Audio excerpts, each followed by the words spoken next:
Hi, I'm Randy Altman with Post Perspective. We're here with Seth Hallen, who is the president of the HPA. Welcome, Seth. Thank you, Randy. Happy to be here.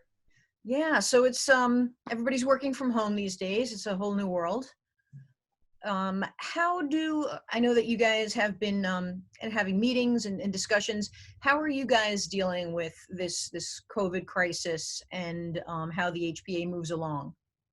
Yeah, so, the HPA board, the amazing HPA board, has been having weekly meetings through this crisis. We usually have our official board meetings about every 6 weeks or so, but we've been having weekly 1 hour discussions for the last 5 or 6 weeks or so, and having really spirited and passionate conversations about what we can bring to the industry. Where can we bring our value?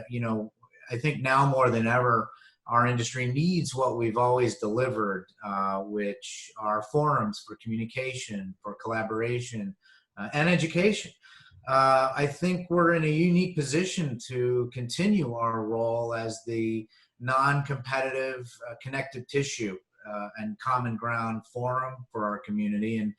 And we really feel empowered by our resources, our influential network, and feel as though we actually have a responsibility to bring as much value to our industry as possible in order to aid in our industry recovery. What can we do from our little corner just to help even a little bit is what we ask ourselves. So we're trying to play a visible and vocal role so we can be a positive force and a significant collective. Okay, so what's come out of those meetings specifically? Anything that you guys can talk about? Yeah, so, again, like I said, everything's changing so fast. We're constantly asking ourselves. I mean, we had some ideas 3 weeks ago that, became obsolete within a week, but we're constantly asking ourselves how we can continue to bring value during the crisis. And when we at the HPA Tech Retreat, which you attended, we did a very special project called, it was a film project called Lost Lederhosen. And what made this project so unique, we were really trying to be relevant and do a fully remote, cloud-based and remote production and post-production project where we actually made a short film. But in this case, made it using more cloud-based technologies than had ever been assembled in one workflow, and also using technologies that enabled remote collaboration from artists such as a colorist and an editor and a sound designer, an audio mixer, and we achieved that. It was a truly community effort. All these individuals came in, including our very good friends at the ASC. We had 4 ASC members join us, and did it at no budget, other than maybe some food that the HPA helped to feed the many people involved. There were dozens of people involved.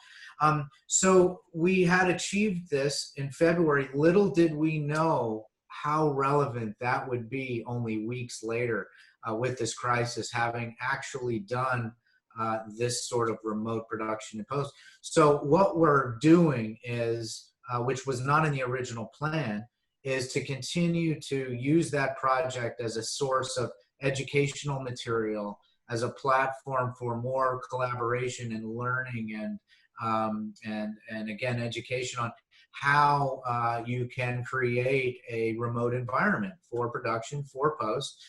So we've already done a few webinars in the last month that explored various aspects of this project using some of the folks involved in the project.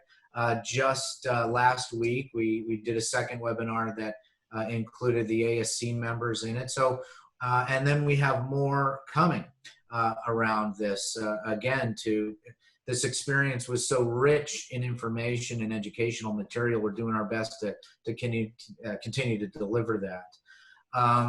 In addition, we've got podcasts that are being recorded and will be delivered shortly. One of our members, Jesse Carosi, from SIM is hosting those podcasts. We'll be exploring various aspects of the technical and creative workflows. Some are COVID related, some are not. We have also one of our board members, Mark Cholis, who is doing a series of webcasts that are more specifically COVID related. So more to come on those. Those are again being recorded and will be delivered in the upcoming weeks. And more educational webinars that are being planned as we speak as well. In addition, we've got our Women in Post group that recently held an event last week, and we have some continued events coming there, as well as our Young Entertainment Professionals group. And those young folks need some mentoring and need some connective tissue, bringing more people to them as more now than ever.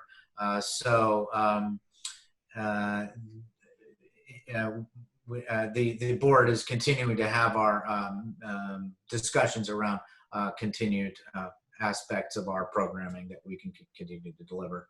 And on top of that, Randy, we're doing industry outreach. We're reaching out to our other partner organizations across the industry. We're trying to compare notes on what all of those initiatives are around this crisis, for everything from health and safety to workflow related issues to support on how companies can survive the crisis. A couple weeks ago did a webinar on what the various government aid packages are all about and how that applies maybe to companies in our business. We got some folks from Ernst & Young on to help us really with some of those questions. That was very successful. I think our members really appreciated that. So again, this sort of outreach, again, since HPA truly is non-competitive, we are a platform for community engagement that includes individuals, companies, and other organizations to get involved. We're really trying to do our best to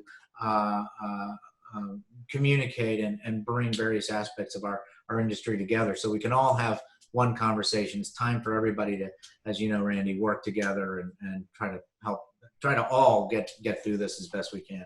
Absolutely. And I do think that the Lost Lederhosen proved that all these different companies and all these different people from different companies could work together, not just the tools, but the people themselves. So I think that that was an important lesson right there. So communication, helping the community. Before I let you go, how do you see the need for all these remote workflows working in the cloud? How do you see that going forward? Do you think that the industry is going to embrace that even further? Yes. I think for sure, remote, what these crises do, a lot of people have made some analogies to the tsunami that basically killed tape. And in that case, tapeless workflows was not new. That was a pre-existing trend that the tsunami only accelerated. So there's nothing new about remote post. There's nothing new, quite frankly, with work from home in general. Lots of people work from home and have for many years. In our case, this is accelerating various pre-existing trends, such as cloud-based enablement technologies, such as remote post or aspects of post-production being done remotely. So I do think that remote post is here to stay.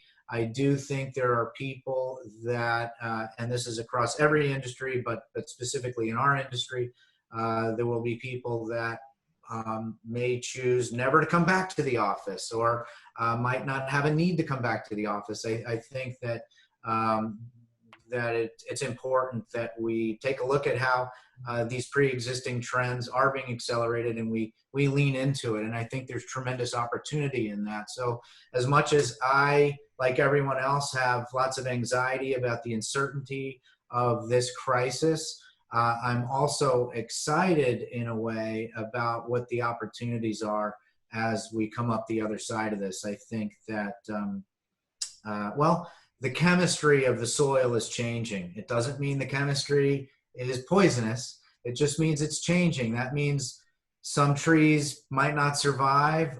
Other trees will grow larger and thrive. And then there's going to be some new trees. There's going to be some new aspects to this that we haven't considered that are really opportunities when we do come up the other side. So like you, Randy, I'm asking lots of questions. How will things evolve in the next 2 to 3 years? What new services will be required? What new tools will need to be developed? And how will the commercialization and the economics of all that change? How will the content itself change? You know, which is also an interesting conversation. But I guess at the end of the day, Randy, you know, storytelling is in our human nature, and the masses of us will always hunger for and consume new content. So I think there will always be a media and entertainment industry for us to work in and continue our careers. But it's important that we accept the changes and how things are changing so rapidly, and we look for the fresh opportunities in the new world. So again, to put a finer point on the end of your question, the remote workflows are here to stay.